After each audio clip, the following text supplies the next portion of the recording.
Hey everyone, welcome back to my channel again. This is third part of the topic marketing management जिसमें हम आज discuss करेंगे marketing management की कुछ philosophies. This is very important topic क्योंकि हम ये उठा रहे हैं for our UG and PG students जिनको रिक्वायरमेंट है, and UGC NET and NT exam के लिए भी बहुत इंपॉर्टेंट सब्जेक्ट है मार्केटिंग का. तो ये हम कवर कर रहे हैं फ्रॉम द एनसीईआरटी. तो इसमें हम कुछ फिलोसफीज डिस्कस करेंगे कि मार्केटिंग कैसे ग्रो किया. शब्द मार्केटिंग, मार्केटिंग मैनेजमेंट कल क्या था और ये आज क्या है, इसका पूरा इवोल्यूशन पढ़ेंगे in this particular video. So let's start. सबसे पहले मार्केटिंग का जो मतलब हुआ करता था उसका मतलब था प्रोडक्शन कॉन्सेप्ट. ठीक है, मार्केटिंग डिपेंड करता था सिर्फ और सिर्फ प्रोडक्शन के ऊपर. In this concept, the focus of business activity was on production of goods. इस कॉन्सेप्ट के अकॉर्डिंग ये बड़ी पुराने ज़माने की बात है. ठीक है, आपको उस ज़माने से सोच के चलना है जब केवल प्रोडक्शन मेन एम था. इसके अकॉर्डिंग लोगों के हिसाब से कि जो लोग बिजनेस कर रहे हैं उनका मेन काम सिर्फ यही है कि कैसे तुम सामान बनाते रहो. ठीक है, कोई कस्टमर के मन का नहीं. ठीक है, वो खरीदे नहीं खरीदे, या हम उससे पूछ तो लें कि ब्रो अगर हम आपके लिए बना रहे हैं तो आप लोगे, नहीं, बस बनाते जाओ. ठीक है, सामान बनते रहना चाहिए, ये इनका मेन फोकस था. सेकेंड पॉइंट बोलता है it was believe that profits could be maximize by producing at a large scale and thereby reducing average COP. इसका मतलब ये है कि कोई भी जो सेलर था या जो भी प्रोड्यूसर था वो ये सोचता था कि यार अगर तुम्हें मार्केट में रहना है तो तुम्हारा मेन एम यही है कि तुम कैसे लार्ज स्केल प्रोडक्शन करो. और कैसे, क्योंकि हमें पता है ना अगर हम सामान ज़्यादा बनाते हैं तो सीओपी कम लगती है. तुम जितना ज़्यादा सामान बनाओ तुम्हारे लिए उतना फ़ायदा है, सीओपी भी कम लगेगी और लार्ज स्केल प्रोडक्शन भी होगा. और फ़ायदे में तो तुम तभी रहोगे जब तुम ज़्यादा सामान बनाओगे. Then comes third point. It was assumed that consumers would favor those products which were widely available at an affordable price. और ये भी बोला गया कि देखो कंज्यूमर वो वाला सामान खरीदेगा जो सस्ता मिलेगा.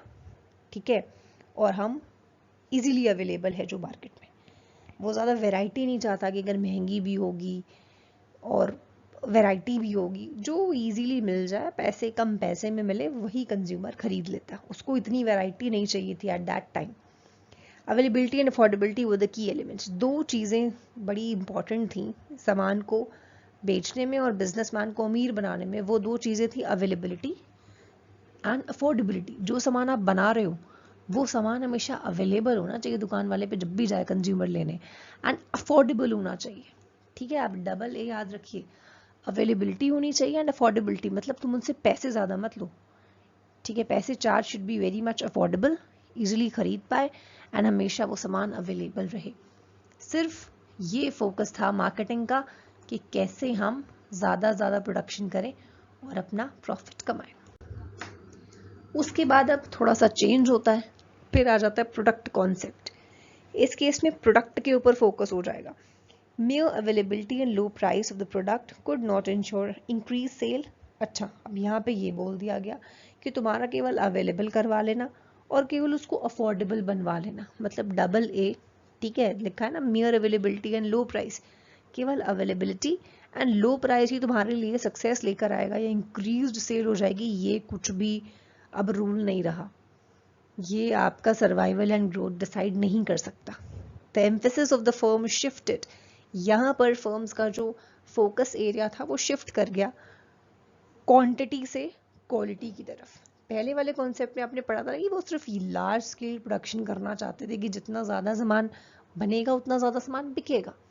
लेकिन प्रोडक्ट कॉन्सेप्ट में क्या हो जाता है, उन्होंने अपना फोकस क्वांटिटी से चेंज कर लिया. उन्होंने कहा नहीं, अभी क्वांटिटी पे ध्यान नहीं देना, अभी क्वालिटी पे ध्यान देना है कि जो सामान हम बना रहे हैं वो किस क्वालिटी का है. हम तो पैसा बचाने के चक्कर में या कम सीओपी के चक्कर में ज़्यादा लार्ज वैरायटी बनाते चले जा रहे थे, बट क्या हम क्वालिटी दे रहे थे? क्वालिटी तो हम नहीं दे रहे थे ना. तो अब हम शिफ्ट करते हैं अपना focus from quantity to quality. Focus यहाँ पर चेंज हो जाता है. और जब फोकस चेंज होता है तो क्या बात होती है? बात ये होती है कि हम कैसे अपने सामान के अंदर इम्प्रूवमेंट्स लेकर आएंगे, कैसे क्वालिटीज़ इम्प्रूव करेंगे, कैसे नए फीचर्स ऐड ऑन करेंगे, कैसे सामान बढ़िया बनाएंगे. Product improvement became the key element. यहाँ पर की एलिमेंट क्या था? प्रोडक्ट का कैसे इम्प्रूवमेंट किया जा रहा है. इन पुराने वाले में क्या था? Availability and affordability. Then comes the third concept जिसको हम कहते हैं सेलिंग कॉन्सेप्ट। इस कॉन्सेप्ट में क्या हुआ कि प्रोडक्शन के साथ साथ प्रोडक्ट भी हो चुका है, ठीक है, लार्ज क्वांटिटी ऑफ गुड भी बन गए एंड क्वालिटी भी हमने दे दी। अब तीसरी जो बात अब हमें ऐड करनी है अपने प्रोडक्ट में या फिर अपनी फिलॉसफी में, दैट वाज कि स्केल ऑफ प्रोडक्शन तो बढ़ जाएगा लेकिन सामान बिकेगा कैसे। इस कॉन्सेप्ट के according the increase in the scale of production, मतलब कि पहला वाला कॉन्सेप्ट क्या था, प्रोडक्शन कॉन्सेप्ट, उसमें क्या था कि जितना ज़्यादा प्रोड्यूस करोगे उतना ज़्यादा बिकेगा, उतना ज़्यादा फायदे में रहोगे। लेकिन इस कॉन्सेप्ट ने बोला कि सिर्फ स्केल ऑफ प्रोडक्शन बढ़ा देना या फिर तुम्हारा इजीली सामान को अवेलेबल करा देना, वो भी तुमको फ़ायदा नहीं देने वाला, ठीक है। अगर अवेलेबिलिटी भी तुमने करा दी सामान की, अफोर्डेबिलिटी भी करा दी एंड तुमने क्वालिटी ऑफ सामान भी इम्प्रूव कर दिया, अब ये तुम्हें फ़ायदा नहीं देगा। क्यों नहीं देगा भाई, हम तो अवेलेबल है, हमारा सामान अफोर्डेबल भी है एंड क्वालिटी भी बहुत अच्छी, फ़ायदा क्यों नहीं देगा।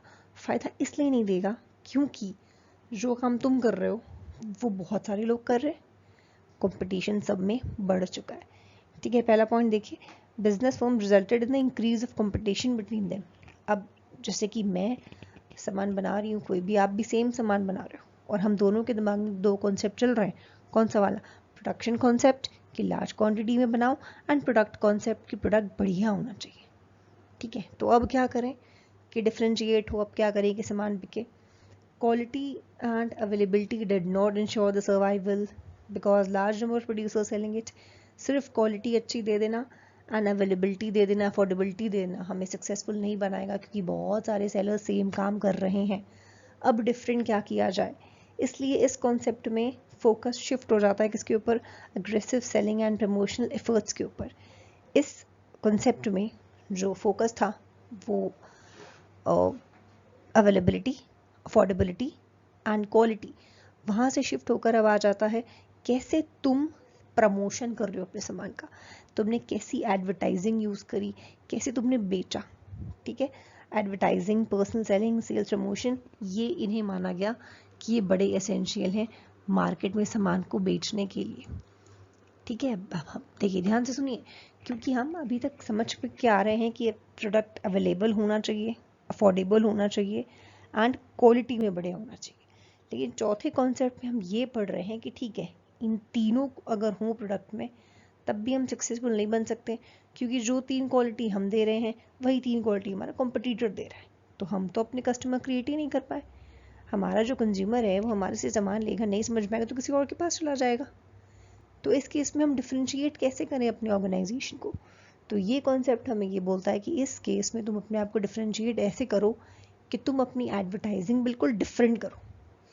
तुम देखो तुम कैसे अपने प्रोडक्ट की एडवर्टाइजिंग कर रहे हो, तुम कैसे उसका प्रमोशन कर रहे हो, कैसे तुम पर्सनल सेलिंग कर रहे हो, तुम एडवर्टाइजमेंट कैसे निकाल रहे हो, न्यूज़पेपर में दे रहे हो कि टीवी में दे रहे हो कि किसी फिल्म स्टार से तुम ऐड करा रहे हो, या फिर तुम पहले सैंपल बंटवा रहे हो, या फिर तुम कूपन दे रहे हो, फ्री गिफ्ट दे रहे हो, मतलब क्या कर रहे हो, ऐसा ऐसा क्या डिफरेंट कर रहे हो कि लोग तुम्हारा सामान खरीदें। तो उस चौथे कॉन्सेप्ट में क्या किया गया, चौथे कॉन्सेप्ट में किया गया शिफ्ट फ्रॉम जस्ट द तीसरा कॉन्सेप्ट, सॉरी, इस तीसरे कॉन्सेप्ट में शिफ्ट किया गया फ्रॉम प्रोडक्शन, फ्रॉम प्रोडक्ट, हम सेलिंग की तरफ शिफ्ट हुए कि हम कैसे सामान बेच पाएंगे with the use of these techniques. तो ये टेक्निक्स बहुत ही ज़्यादा इंपॉर्टेंट है। Then comes marketing concept. अब मार्केटिंग कॉन्सेप्ट आ जाता है हमारा, ये चौथी चीज़ ऐड करता है हमारे कॉन्सेप्ट में। क्या, marketing orientation implies focus on satisfaction of customers needs the key to success. अभी तक आप पढ़ रहे थे कि लार्ज स्केल बनाओ सामान, that is the key to success. फिर आपने पढ़ा कि सामान बढ़िया बनाओ, that is the key to success. फिर आपने पढ़ा कि एडवर्टाइजमेंट बढ़िया करो, that is the key to success.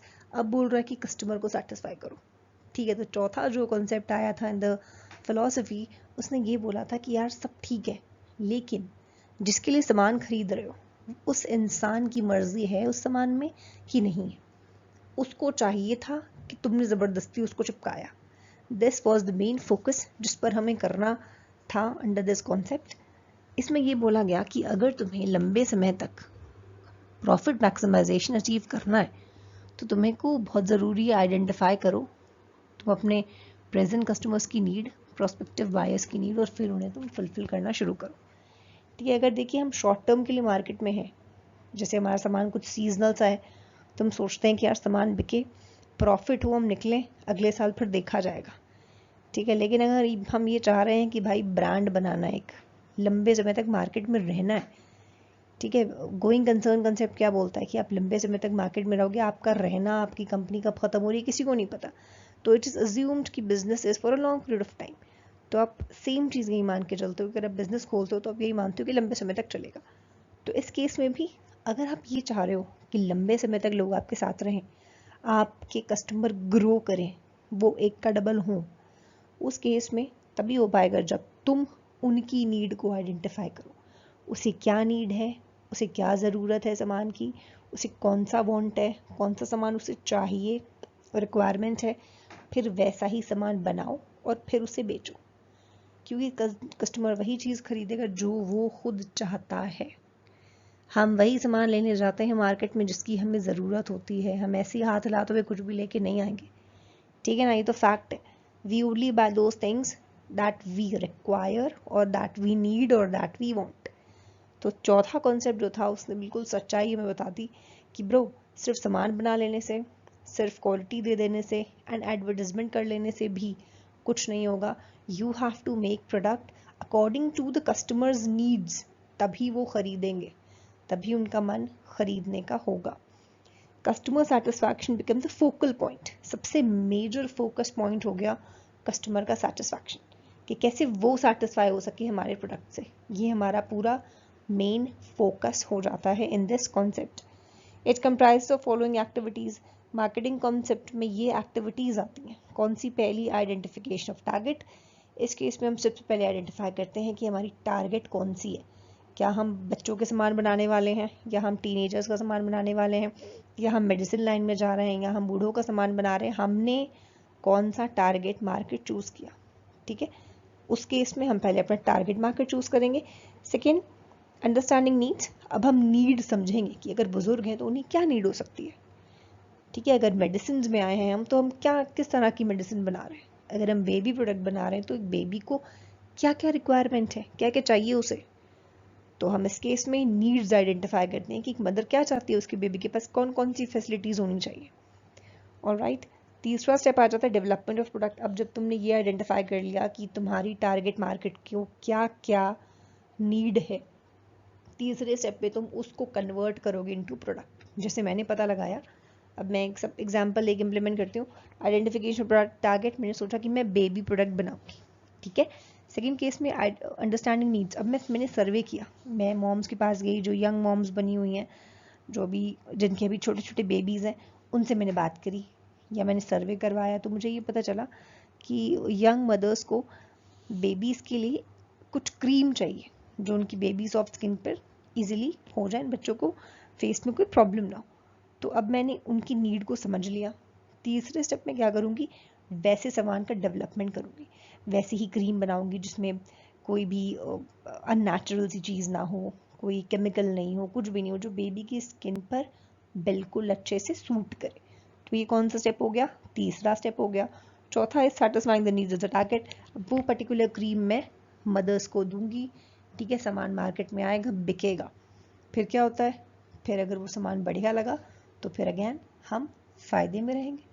तो अब आप देखिए, पहले के कॉन्सेप्ट के अकॉर्डिंग ढेर सारा सामान बना लो, बिक जाता है। लेकिन मार्केटिंग कॉन्सेप्ट के अकॉर्डिंग मैंने सर्वे किया, मैंने कस्टमर से पूछा, मैंने मदर से पूछा कि आप क्या चाहते हैं, बेबी प्रोडक्ट पे क्या होना चाहिए। उन्होंने जो जो क्वालिटीज़ बताई, मैंने वो क्वालिटी मिला के अपनी क्रीम बनाई, बेबी क्रीम, एंड वो मैंने मार्केट में उतारी। तब वो मार्केट में बिक जाएगी easily. Last point is doing all this eight profit. ये नहीं भूलना है कि भाई सोशल सर्विस नहीं हो रही है यहाँ पे। ठीक है, आप आइडेंटिफिकेशन ऑफ टारगेट करिए, उनकी अंडरस्टैंडिंग ऑफ देयर नीड करिए, डेवलपमेंट ऑफ प्रोडक्ट करिए, कुछ भी करिए, you have to do all these activities only and only at profit. Profit motive कहीं पर भी कम नहीं होना चाहिए, because it is the primary motive. ठीक है, तो ये हमेशा याद रखना है कि doing all these activities at profit only. Then comes the next concept जिसका नाम है हमारा सोसाइटल मार्केटिंग कॉन्सेप्ट। इस कॉन्सेप्ट के according, this was last concept, इसके according The societal marketing concept holds that the task of any organization is to identify the needs and wants of the target market and deliver the desired satisfaction to an effective and efficient manner so that long-term well-being consumer can also be taken care of. इस point का मतलब ये है कि bro देखो, marketing concept तो पूरा follow होगा यहाँ पे, जो हमने अभी पीछे पढ़ा कि कस्टमर के मन का सामान बनाइए, आप वो सारा सामान बनाइए, लेकिन आपको एक चीज़ का ध्यान रखना है कि सोसाइटी का वेलफेयर भी होना चाहिए। आपके सामान बनाने से पोल्यूशन नहीं होना चाहिए, ठीक है, इकोलॉजिकल इम्बैलेंसेस नहीं होने चाहिए आपके प्रोडक्ट की वजह से। आपको सोसाइटी का ध्यान रखना है, आपको बेसिक एथिक्स फॉलो करने, आपको ओवर चार्जिंग नहीं करनी किसी भी सामान की, या आपको अंडरवेइंग नहीं करनी, आपको अडल्ट्रेशन नहीं करना, मिलावट नहीं करनी, ठीक है। अगर आपको सामान महंगा पड़ रहा है तो आप उसमें मिलावट करने लग गए, बिल्कुल नहीं। तो ये वाला कॉन्सेप्ट हमें ये बताता है कि ठीक है, तुम कस्टमर के नीड को सेटिस्फाई करो। सेकंड पॉइंट देखिए, it is an extension of the marketing concept. ये मार्केटिंग कॉन्सेप्ट का एक्सटेंशन है कि कस्टमर के नीड को सेटिस्फाई करो, लेकिन एक और चीज़ कौन सी करनी है, ये वाली, the concern for the long term welfare of the society also. तुम्हें ये भी ध्यान रखना है कि जो तुम्हारी वेलफेयर होना चाहिए तुम्हारी सोसाइटी का, जिस भी तुम सोशल एरिया में रह रहे हो, वहाँ के एरिया का ध्यान रखना, वहाँ की टेक केयर करना। सिर्फ कंज्यूमर ही नहीं, बल्कि उस पर्टिकुलर सोसाइटी में भी you have to take care of the values, of the ethics and the ecological aspects also.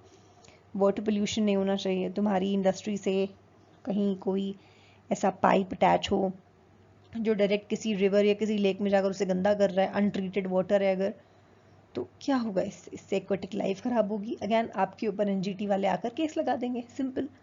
तो हमें क्या करना है, हमें ये करना है कि हमें ये चीज़ें होने नहीं देनी। We have to take care of our business, of our profit, of our customers and of society, क्योंकि हम उसी सोसाइटी में रहते हैं, ठीक है। कस्टमर लंबे समय तक तभी बनेगा जब आप उसका लंबे समय तक ख्याल रखेंगे।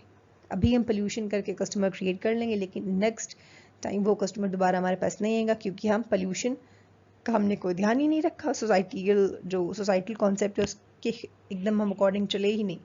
उस केस में हमारे ऊपर अननेसेसरी गवर्नमेंट के कुछ चार्जेस लगेंगे, केसेस फाइल होंगे, फाइन्स लगेंगे, पेनाल्टीज लगेंगी। तो इट इज़ बेटर कि इस कॉन्सेप्ट के अकॉर्डिंग आप थोड़ा ध्यान दीजिए, पे अटेंशन करिए on social welfare also, on the society, on basic ethics, ecological aspects of marketing. सिर्फ कस्टमर सेटिस्फैक्शन ही नहीं, इन चीज़ों का भी आपको ख्याल रखना है if you want to stay in the market for long. Okay, so this is it for societal marketing concept. So this is it for today also. आज हमने ये 5 कॉन्सेप्ट समझे जो 5 फिलॉसफीज ऑफ मार्केटिंग है। आई होप आपको ये step by step एकदम clear हो गई होंगी। In case of any doubt, please use the comment box. Thank you everyone for watching, and do give it a like, share and thumbs up if you seriously like the content, और आप इसे share भी कर सकते हैं to your friends. Thank you again.